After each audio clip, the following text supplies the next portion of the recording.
All right. I'm gonna guess you can hear me okay.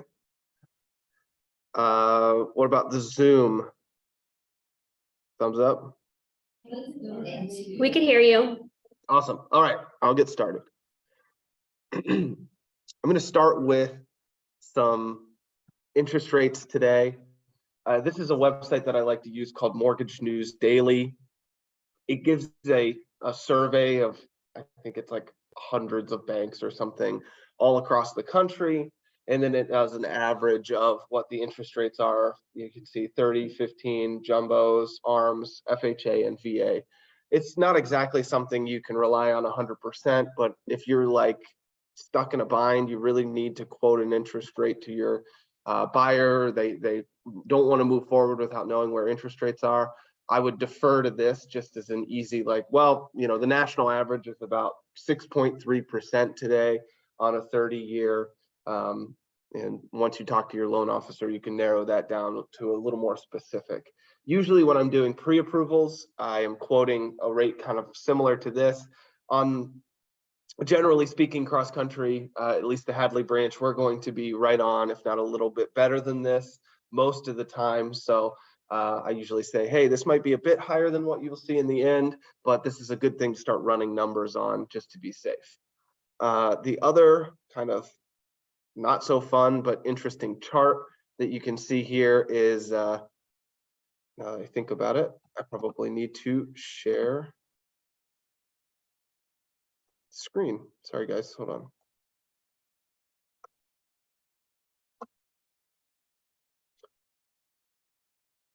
All right, that'll help.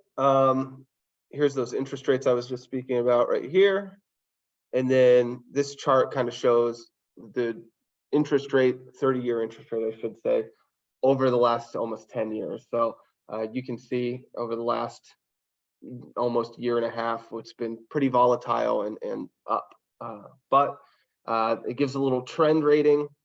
Don't rely on that too much. It does change kind of regularly, but we're trending in a positive direction at the moment.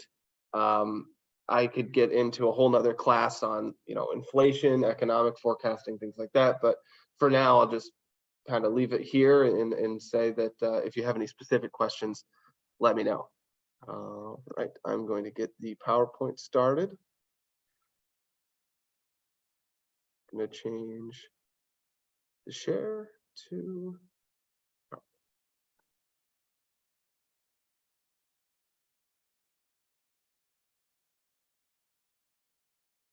All right, so this class, I'm going to review being a first-time home buyer, kind of what the benefits are there. And over the last, couple of months, several months here, some big changes within conventional lending have made it so that first-time home buyers are getting benefits, way more than they were previously. And I'll get into some more detail on that. We're going to review OFA, which is the Ohio Housing Financing Agency. They have a down payment assistance program. Some people have heard of it, but they don't know a ton about it. They don't know what the pros and cons are. I want to run through all of that, as well as they set the interest rates, and I want to discuss a little bit about what that process looks like and what the pricing is for that program. All right, today we kind of talked about already the Mortgage News Daily, but I wanted to discuss 30-year, 20-year, 15-year. Just so everyone knows, when you get a shorter term, generally speaking, your interest rate is going to improve. With kind of the volatile market that we're in, a 20-year and a 15-year interest rate could be significantly better, or the pricing on them could be significantly better compared to a 30-year. I think the math on that is just the anticipation that no one really expects to be holding on to their loan for 30 years, let alone probably the next 3 or 4 years, just because if interest rates do come down as everyone expects they will, everybody's going to refinance, or at least everyone that purchased in the last year and a half. So these loans are not going to yield nearly as much as if a 30-year that's at 3% or 3.5%. So as far as inflation, the Fed and the market goes, inflation coming down, the Fed tapering a little bit on their rate increases. Sounds like they might change their tune here. And the market seeing some improvement with that. So, we probably will see interest rates continue to come down here over the next few months. I think May is a big one that people have kind of circled on the calendar. When inflation data comes out in May, if it's as favorable as people expect, you might see the Fed say, okay, no more rate increases. We're just going to hold and wait and see what happens with inflation over the next several months. If that happens, you'll see improvements, probably significant improvements in the retail interest rates. That's, our buyers out there, that's the rates that they're seeing. So my forecast would be, big caveat, I don't have a crystal ball, but the anticipation or the expectation amongst most economists right now is that it's probably going to improve here as inflation continues to come down. First, I want to start with the big differences between FHA and conventional. A lot of these are probably, hey, yeah, come on in. Hold on 1 second.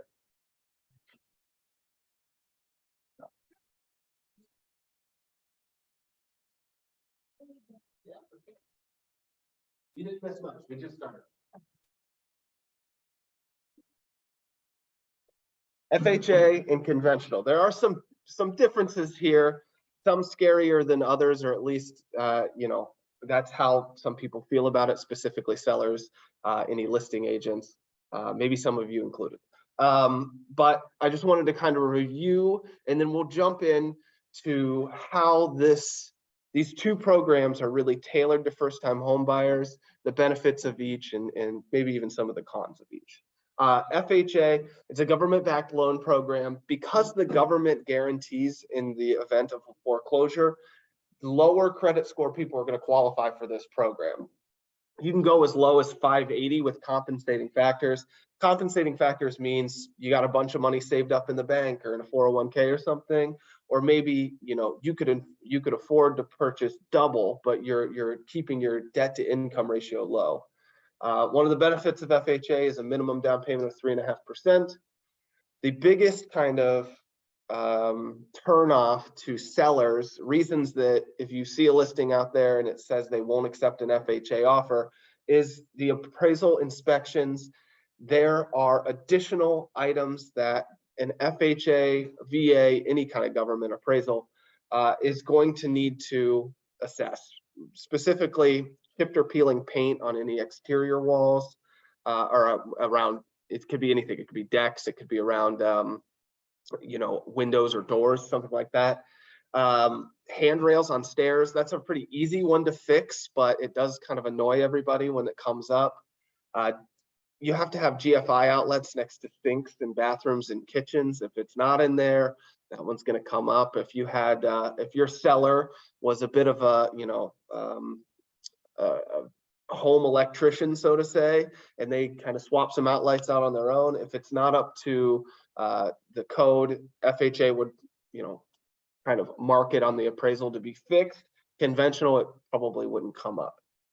Between both of them, with the appraisal inspections, they both have to be habitable, meaning there can't be exposed electrical and exposed plumbing or mold or unfinished like open walls or things like that. The house does have to be deemed habitable, and that's whether you're going FHA, conventional, any loan. Mortgage insurance and upfront mortgage premium. So in both of these scenarios for first-time home buyers, we're assuming that these first-time home buyers don't have a 20% down payment. They're probably coming in with a minimum down payment of between 3 and 5%. And because they're putting less than 20% down, there's going to be mortgage insurance.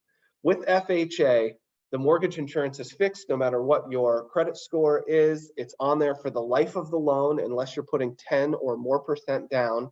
And there is a mortgage insurance premium that's paid. It says that it's upfront. In reality, it's not paid out of pocket. It's just combined into your loan amount.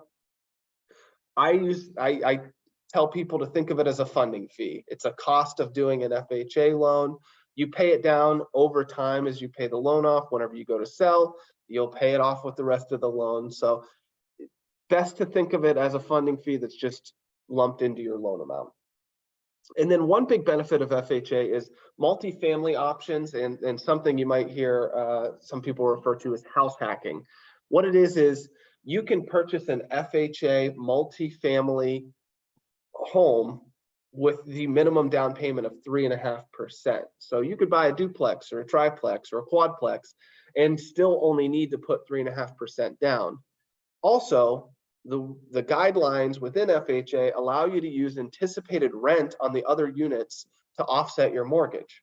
So if you've got a mortgage payment of $1,500, but you expect you're going to maybe get $1,000 in rent on the other side, FHA will allow you to use 75% of that $1,000, so $750, to offset the mortgage. That cuts the mortgage qualification in half.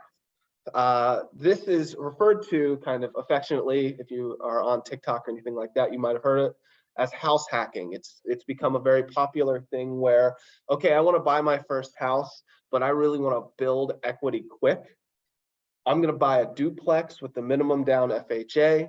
I only need to be there for a year before I can refinance that, pull cash out, move on, flip it to a conventional, and I can do this whole thing all over again. Deeper Pockets is a good website if you're curious about investing in, it's investing in real estate in general, but they have some more information on house hacking, how to figure out if the properties you have in mind are going to cash flow for you. Journey Tool, he is in this office obviously, and he uses them a lot. He kind of turned me on to them. So any questions, I would check it out or ask me or Journey about it. Conventional, to flip on the other side, the rates vary significantly depending on qualifications. So this is a big thing, and I'll get more into how this has dramatically changed over the last couple of months, but interest rates with conventional are tiered based on your credit score. They are within FHA, but anything over 640 gets the best FHA rates. So it's really only if you have pretty low credit that you're going to see a big change in your interest rate.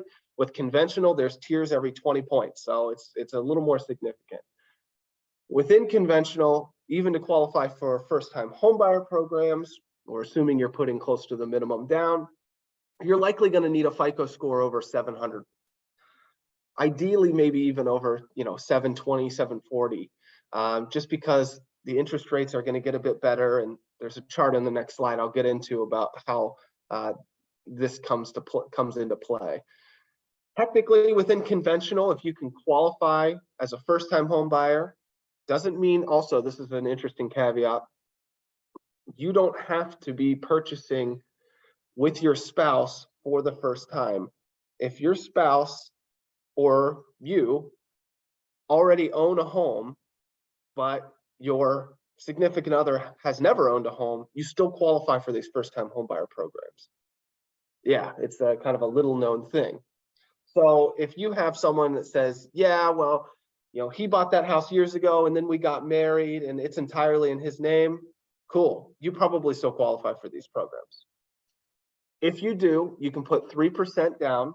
All you have to do is take a free online class, takes an hour and a half, 2 hours at most. Once it's done, they email you a certificate, you forward it to me, and there you go. It's more appealing to sellers to go conventional just because of those FHA appraisal issues that I was talking about earlier. They're not guaranteed to be a problem, but some listing agents and sellers just don't even want to have to worry about dealing with it in the future. So if you can go conventional, usually I recommend going that route. Mortgage insurance within conventional is tied to your qualifications. Number of borrowers, FICO score, it's even like the location that you're purchasing in. So mortgage insurance varies significantly compared to FHA, which it's going to be the same no matter what. Within mortgage insurance, if you are really well qualified, multiple borrowers, over 700 or over 800 credit scores, the insurance could be significantly low, like really low, like $20 a month low. So what I usually do is I explore all the options, I explain how this process looks, and then I pull mortgage insurance quotes and say, okay, well, comparing FHA to conventional, here's where FHA is more or less, and here's where conventional is more or less, and we can kind of compare and contrast the two. Within conventional, just to compare it to FHA again, for multi-unit properties, multifamily properties, there are larger down payments required, even if you're going to live there. So if you want to buy a duplex with a conventional loan, live in one half and rent the other half out, you still have to have at least 15% down.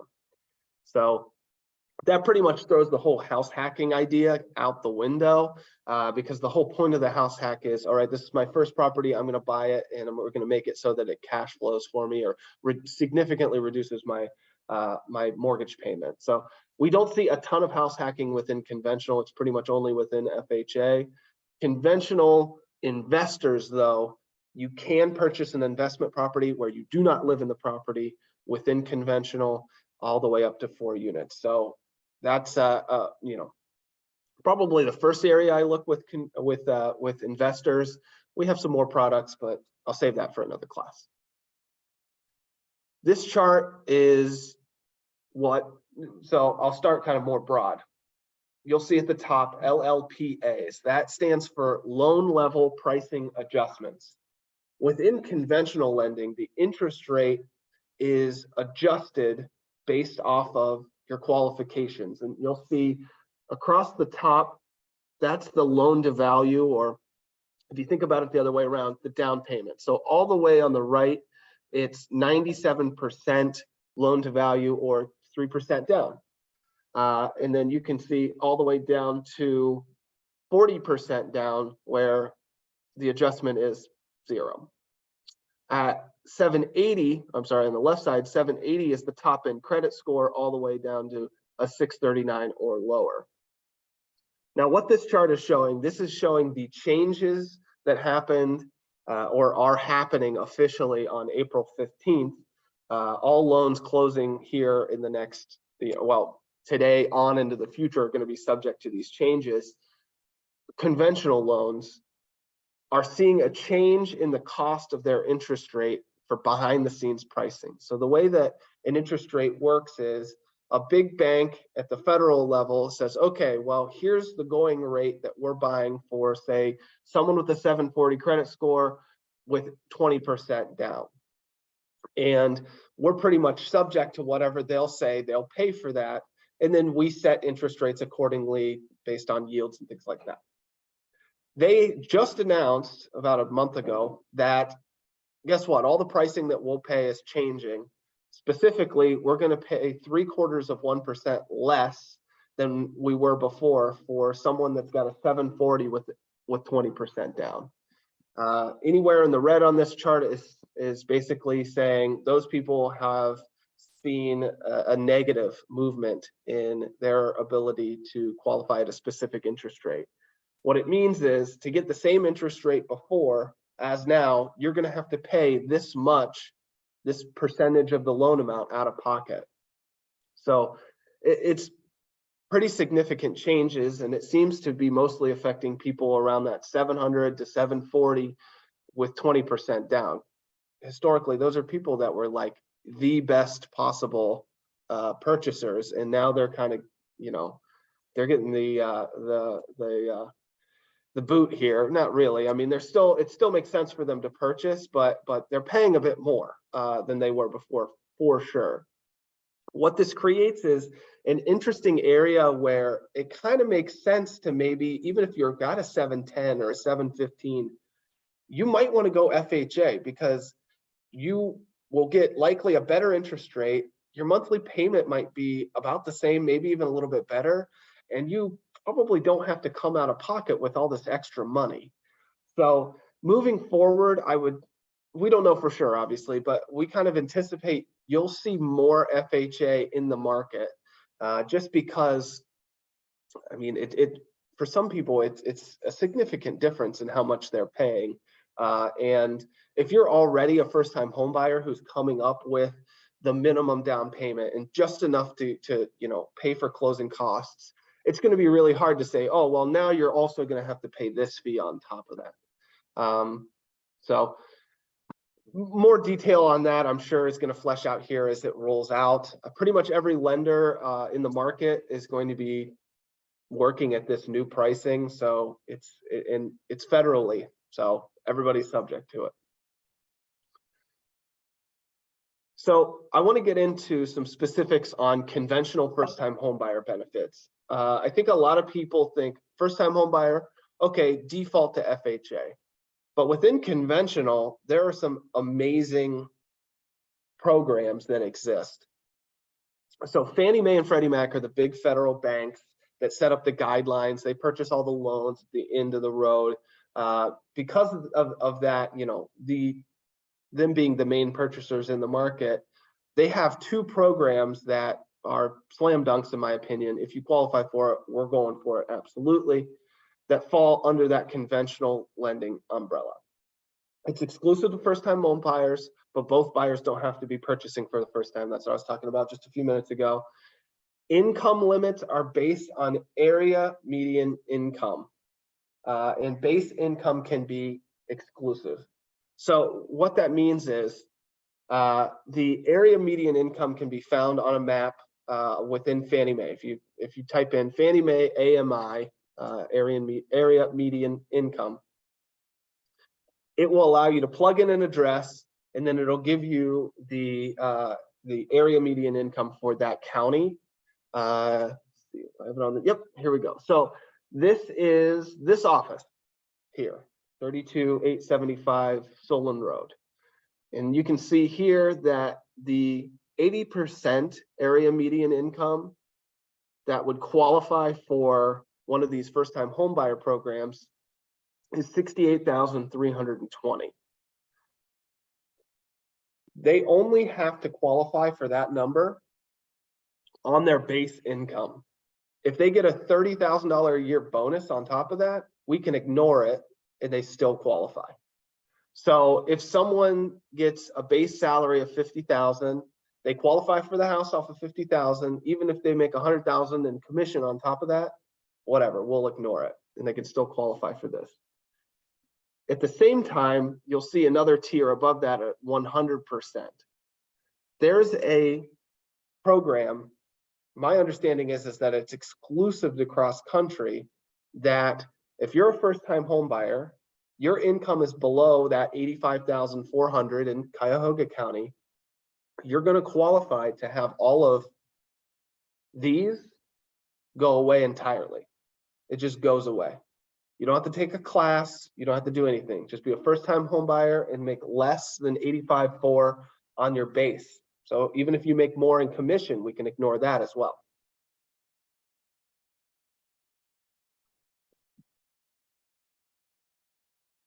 Another important thing, it can be used on single-family homes and condos. So with FHA, a lot of people will get qualified for FHA. They're shopping for something that's affordable, especially for a first-time home buyer. Maybe they don't need a big property. Maybe they don't need a big house. They wind up going, condos look great. I found some condos that are priced well. FHA really limits the number of approved condos on the market. So like in Cuyahoga County, there are no approved condos within FHA. Within conventional, the rules don't apply. They don't have an approved condo list. As long as the condo meets certain requirements as far as their HOA, like, not being behind on dues, and they have a certain amount of reserves, which I would expect most condos are, managed well enough that they meet the criteria, you would be able to do a conventional loan with a first-time home buyer, putting 3% down, getting no adjustments on their interest rate. It's like a slam dunk all day, what I would definitely go for. So while you're talking to buyers in the market, and they're probably giving you some pushback about, well, I just don't know if this is the right time, and maybe rates aren't great, and that's not, if they're a first-time home buyer, they could be taking advantage of the absolute best options that there are out there, best interest rates, lowest down payment possible. It's kind of a no-brainer. If they qualify for the Home Ready program, notice it's a little bit lower income limit, they would also get reduced mortgage insurance. So it gets even lower for those folks. The only catch there is that you have to take that online class I talked about. That's that. If you're under the 100% income, goodbye LLPAs. So, any questions? No? on Zoom? Anybody? I need to get a drink real quick. Now I want to talk about OFA. This is a program that a lot of people have no idea it exists, or they saw, maybe one posting online about it, and the most they know is that they'll help you out with your down payment. They sure do, but there's some trade-offs for that, and I want to get into the specifics. So OFA is a state program, so the state is going to be doing this program or contributing to your down payment here. What they offer is 2.5% and 5% to go towards your down payment and or closing costs. So we'll get into the details on interest rates for each tier in a minute, but just know that you can get either a 2.5% or a 5% contribution towards your down payment and closing costs. It is not a grant. There's a misconception that it is a grant that, it's just given to you and thanks state of Ohio and it goes away and we never have to think about it again. In reality, it's a second lien that attaches to the property for 7 years. Once you get through that 7th year, the state will come in automatically and forgive it. So it's like a grant, but only if you stay in the property for 7 years. The other catch, and this is a big thing right now with interest rates the way they are, you can't refinance either. The state doesn't have a refinance program. If you were to refinance out of this mortgage, the second lien would have to be paid off along with the first. So the only way to refinance would be to wait until after that 7th year is up, the state forgives it, then you can refinance. That's a big deal because the state sets the interest rates on these and they're high. That's a big trade-off to getting the down payment assistance is they have higher rates. There are some extra costs. There's an origination fee, there's a funding fee, and an administration fee. Those are, somewhere around $2,000 on average. We rarely see anybody purchasing at super high, purchase prices and loan amounts with this program. So I would say just easy enough think, hey, it's going to cost an extra $2,000. In most cases, you can get a seller to contribute up to 6% when you're using FHA or up to 3% when you're using conventional to help out with extra costs and the normal closing costs. The kind of ideal situation, and I had one of these that closed in December, we were getting a 5% down payment assistance, buyer qualified for 3% conventional, and the seller was kicking in a full 3% on top of that. The buyer only had to come up with $1,000 out of pocket to close on their house. So as long as they're okay with this part, you can really kind of finagle your way into getting the rest of this all figured out. So as long as they're like, yep, I'm gonna live there for 7 years, I'm never gonna refinance, I'm not worried about that, whatever, then this is perfect. The other kind of way I like to talk through it with people is your house is appreciating on average at about 4% per year. At the same time, you're making your monthly payments, you're paying the principal down and building equity. Very likely you could get to the 5% that you got within the first few years of, doing your normal mortgage payments and everything. You probably could still sell the house or cash out refinance and pay the second lien off and say, well, it was what it was. And you don't necessarily have to feel handcuffed to be in the property for 7 years, but you are going to have to feel comfortable with, you're going to eat into some of your equity by paying that back. One kind of nice thing that the state does have is improved rates for heroes and grads. Heroes, any kind of first responders, nurses, teachers. Grads, that's for recent graduates. I believe they have to graduate within the past year to qualify for the program. And this is a snapshot of the interest rates. They set them every Monday. You can see this is from this past Monday at 9:30 a.m. The rates came out. So in the beginning, when we were talking about what's an average interest rate for today, 30-year fixed conventional was somewhere around 6.375. FHA is probably closer to 5.99 or 6%. Well, here you go. Government, so FHA, VA, USDA, with a 5% assistance, you're going to see an interest rate of 7.625%. With conventional, it's even higher, almost 8%. So it's a huge trade-off in your monthly payment. They have to qualify at this higher rate. And, you know, I mean, that's a tough pill to swallow. Funny enough, just a couple days ago, we had a buyer go into contract over the weekend. Monday, we set everything up. She wants to do the FHA OFA 5% at 6.25. We set the whole loan up with the additional closing costs and everything. She unfortunately was not getting any extra seller credits or anything to help with that. So I put it all together, send her a loan estimate, and the sticker shock hit.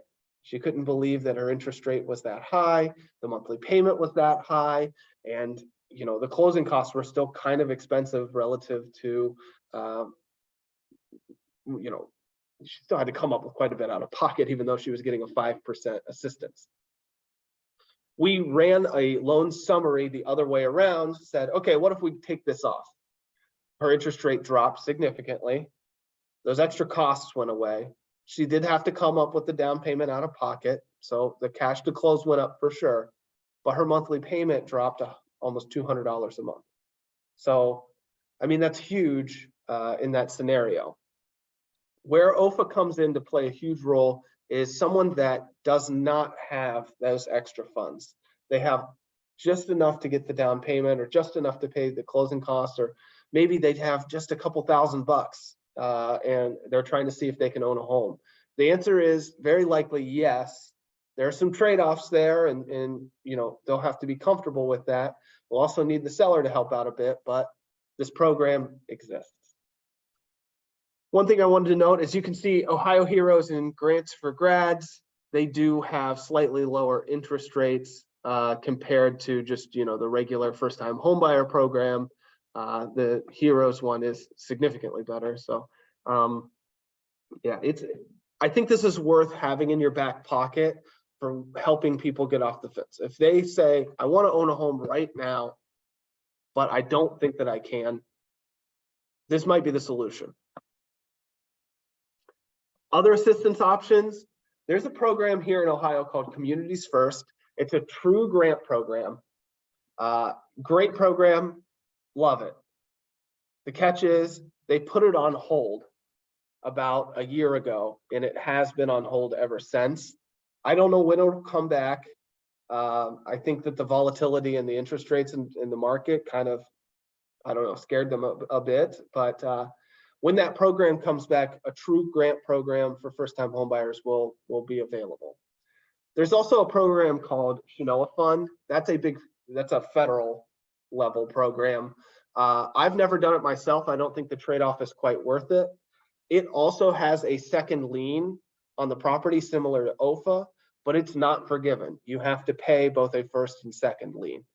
I think I just don't think that makes a ton of sense. If someone asks about it, I absolutely inform them and you know, go through the entire process with them. But the monthly payment, the trade-off for what you're getting with having to pay on a second lien with an interest rate, you know, it's probably close to 10%. It's just, I just don't think that that's a ton worth it. But if someone ever asks you about it, it exists. Yeah. This is just kind of some canned lines that I like to use whenever someone asks about interest rates or the market's too expensive or I don't have funds to close. You know, feel free to take a screenshot, or it's in the packet that I handed out. But when you get some pushback, this is how I answer those questions. Or when people say, I just don't think this is the right time, and I say, well, why? Let me see, you know, what are your feelings here? This is kind of how I answer these questions. So I threw it in here just because I thought it might be good. Another thing you might run into, especially with first-time home buyers, they're renting now. Renting feels like a non-committal experience that they can enjoy. There's nothing stressful about just paying your rent and knowing that when your lease is up, you can move on if you have to. The catch with that is that peace of mind to know that you're not locked into something like a home has a significant cost.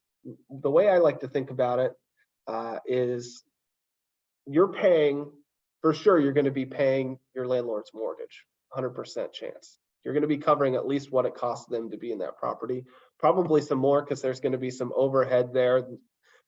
And guess what? They're not going to do this for free. They're probably going to want to make a little money on top of that too. There's a lot of cash flow calculators out there that when you apply the kind of national standard calculation to Northeast Ohio, I mean, especially here where properties are lower in price versus the national rents, we pay here close to national rent, whereas the mortgage costs here are significantly lower than if you say like Chicago or New York or somewhere like that. So what that means is investors here are putting a lot more of your dollars in their pocket every month. If you want to see what that looks like, I have a mortgage calculator on my webpage where you can see exactly what that looks like over time.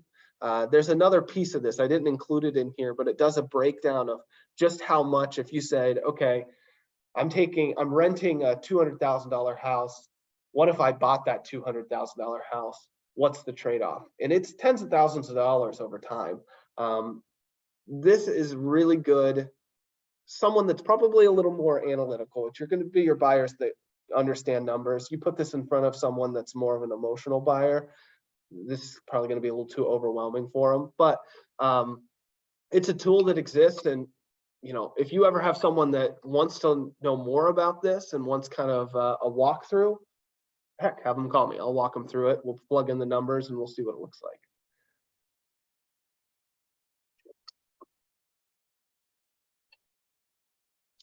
Some final thoughts here. Seller concessions. I kind of talked about it earlier, but the 6% with FHA, 3% for most first-time home buyers with conventional. I think the market right now is probably still a little too low on inventory for us to see very many seller concessions.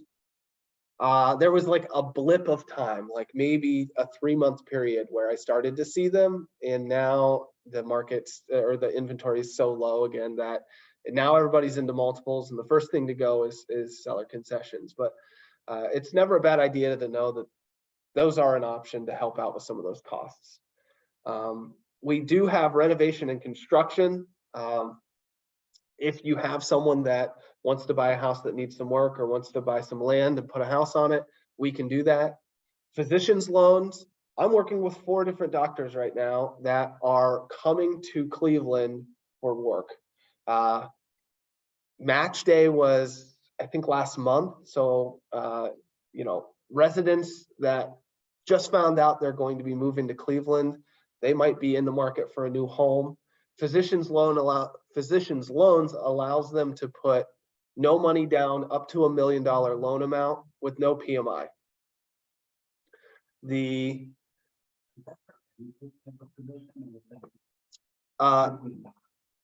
doctors, veterinarians, it depends on your distinction. So if they have like a specialization, have them reach out to me and I will look it up to make sure that they qualify. Dentists qualify too. Absolutely, yeah. So in most cases, the physicians that benefit the most from it are residents, because the way that the physician's loan looks at student loans is it's based off of their income. So let's take Cleveland Clinic, for example. I have a resident who's moving here. Their salary while they're in residency is going to be $62,000 per year.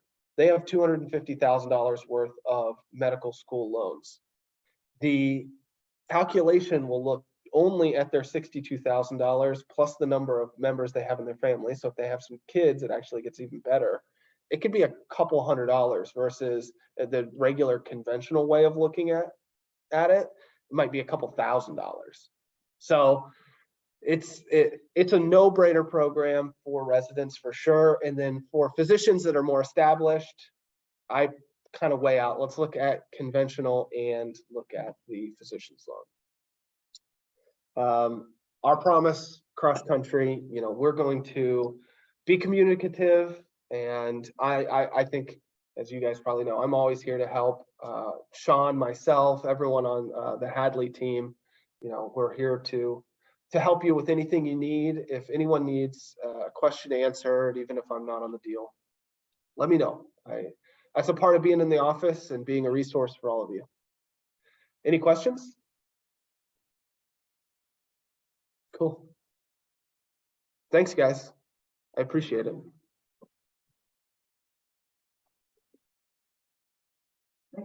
Yeah, for sure. Thank you. Yep, Thanks, Chris. absolutely.